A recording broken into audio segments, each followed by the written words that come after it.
We're standing in the center of the sacred hoop of the Chiricahua Apache. Those are the Chiricahua Mountains right there.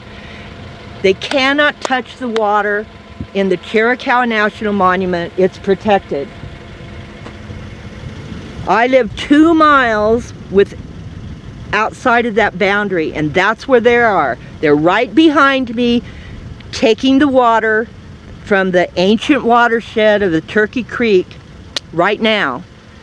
And they have a map, and if you look on it, it's square and it says reservoir.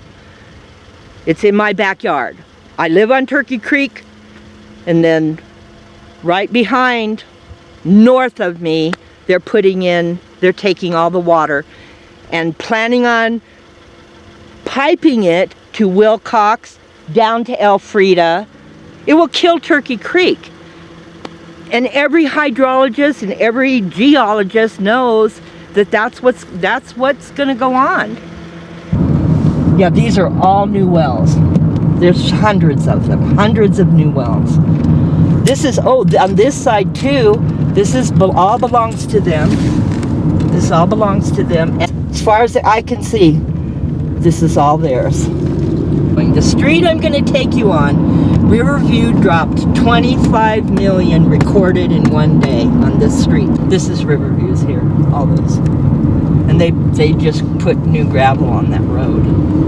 Okay, here we go. Now you're going to see it. You're going to see bam, bam, bam, bam. How is it that everybody on one freaking street decides to sell to Riverview? You know? Unless the fact that they're running them out of water. My name is George Moore, and I live at 4952 West Adobe Road, McNeil, Arizona, for 70 some odd years. And I'm not sure what this meeting's about or anything, but I believe there's a definite disconnect in this INA and AMA, irrigation non-expansion and the active management. And as far as I can tell, if you turn this over to the AMA, the government will usurp total control over your water, if not now, eventually. If they'll enforce the INA on the books, the way they were written, this will stop. But you have to get Arizona Department of Water Resources to respond in time. And believe me, I've tried. And it took them from 1966 to 1981 before the governor ever interpreted the law on the INA. That's how fast our good, wonderful government acts. And the reason I know about this is because I went and drilled another well when I was stupid enough to farm, and it took me almost 4 months to get a relocation on a well.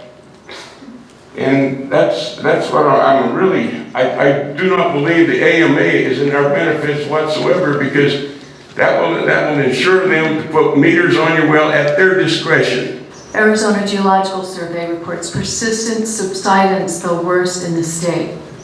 2022, a journalist reports that the largest water user in the valley pumps 110,000 acre-feet a year for irrigation, according to their spokesperson.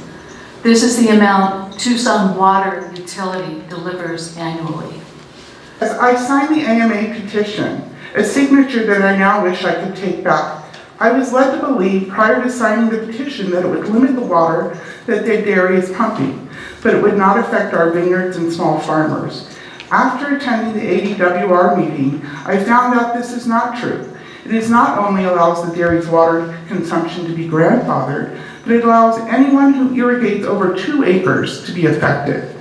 I have 5 acres, so you're telling me I can only, without this regulation, only use 2 acres of my land. I also learned at the ADWR meeting that by voting for the AMA, I will essentially be voting for a blank check. The rules and regulations governing this AMA will be established after it is voted on. In essence, I'm voting for someone whose ideas I may or may not agree with to take control of the water in the Wilcox Basin and the Douglas Basin. This is not a good vote for our citizens if we don't know what we're voting on. Essentially, we vote yes or no, do you want an AMA? If it is passed, then the goals are set. After that, the restrictions to meet the goals are passed.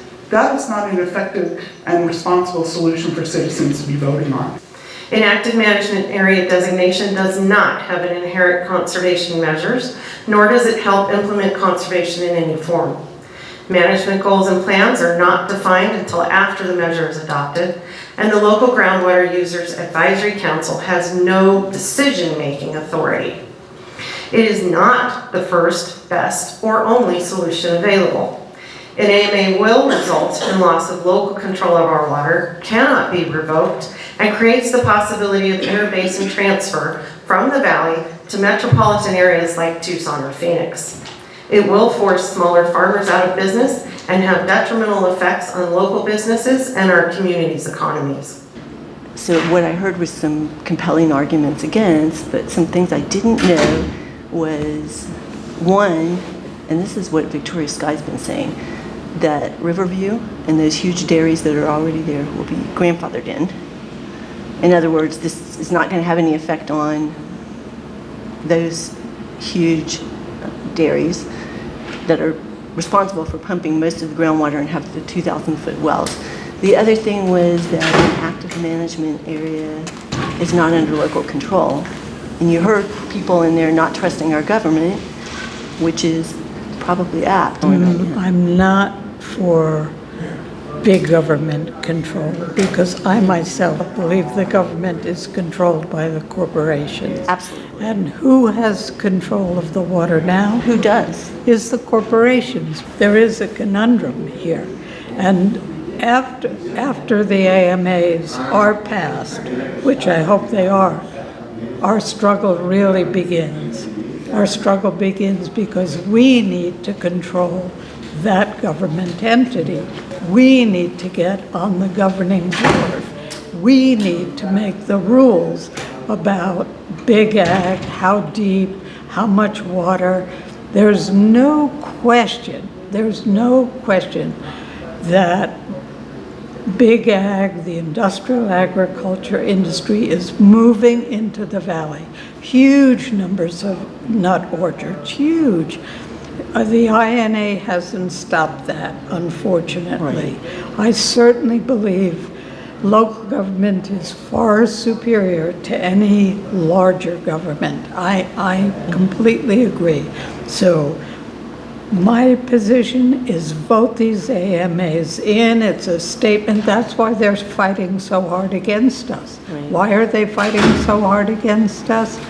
Because we're saying no to corporate agriculture.